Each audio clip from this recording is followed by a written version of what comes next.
Well, summer is here, and one of the good things to do in summer is to get your hair all chopped off. Well, I wouldn't necessarily say good things to do, but you know, it happens. Which means we get to make some paintbrushes. Alright, let's go ahead and grab some chopsticks, which you can get for free pretty much King Supers, Kroger, whatever. Some twine from the dollar store. Still have a bunch of that left over from the candle videos if you did those. And some Fix-All glue solution. That's all we're going to need for this. So let's go ahead and get our human hair paintbrushes. These do paint a little bit differently than normal paintbrushes do, so just keep that in mind. But I encourage you to try this. It's kind of a fun little project to reuse something that would otherwise get thrown away.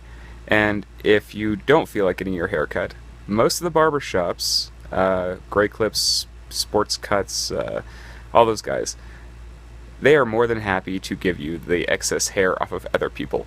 Now, I'm I'm not sure I'm really willing to take that kind of a risk, but if you wind up getting that then we'll see how that works. I'm sure different colors hairs, different types of hair work differently. So um, let's get started. Okay, so what we're going to do is we are going to make some human hair paintbrushes. As you can see, I did this for you. Throwback to Julian Smith, but, you know, whatever. Anyway, we're going to need some twine. We're going to need some chopsticks. I really like the better quality ones, as you can see. And we need some of your hair that you managed to snag from the barber shop when they sliced all of it off. Now, you can always go into any barber shop, and they do have buckets and buckets of this stuff, and they would be happy to give it to you. We also need some super glue and a knife, or a pair of scissors, whichever you feel safer with. Let's get started.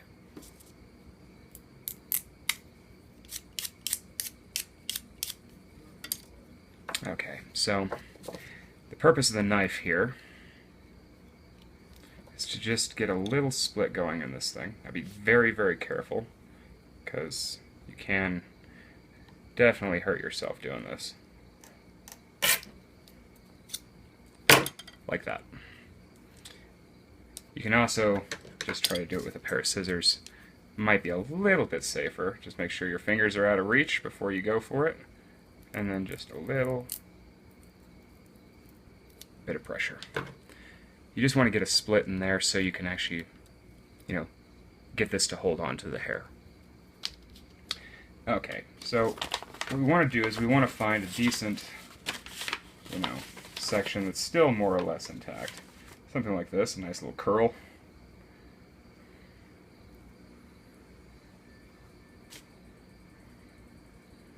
Like so.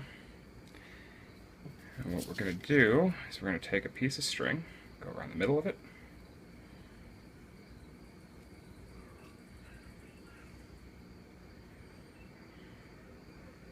like that.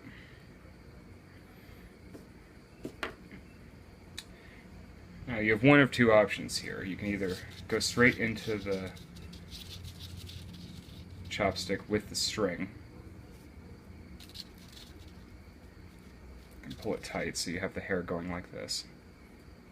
Now, always use more hair than you're planning on actually using for the brush, because pieces will start to pop out as you go along. Then we're going to take the super glue. I'm just going to dab it right here.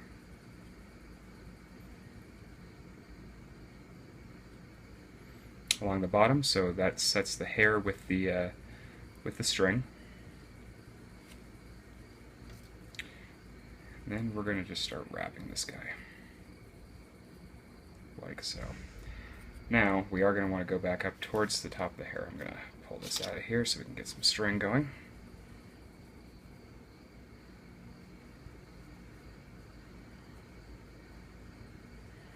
Now, if you just keep going along the base of the hair, it will eventually pull itself tight.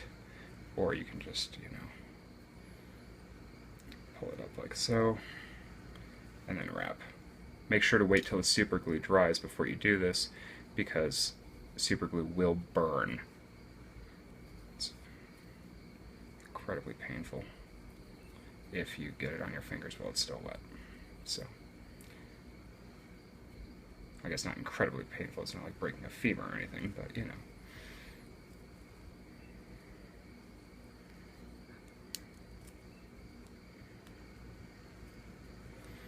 As you get, different pieces going, your brush starts to actually take form. Go ahead and give a little bit more super glue to try to keep that form in place.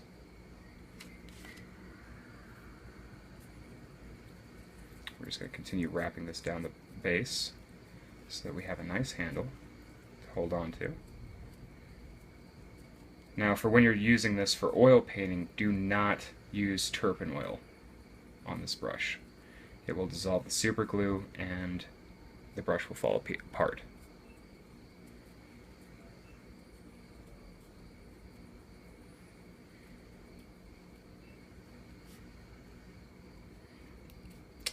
The length of this particular one, this would be best used for watercolor. Though we can always trim these, so it just depends on what kind of brush you really want and how you really want to form the hair at the top. So just keep going.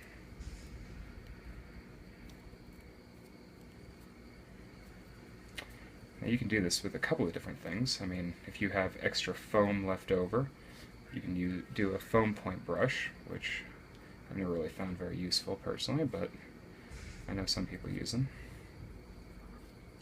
You can also do this with animal hair.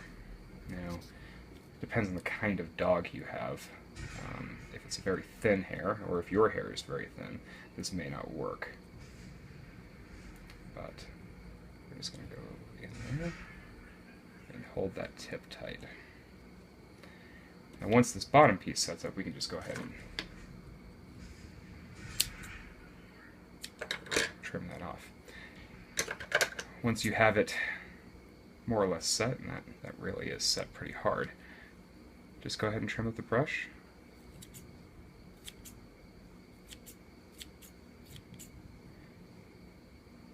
To be the style of tip that you'd like.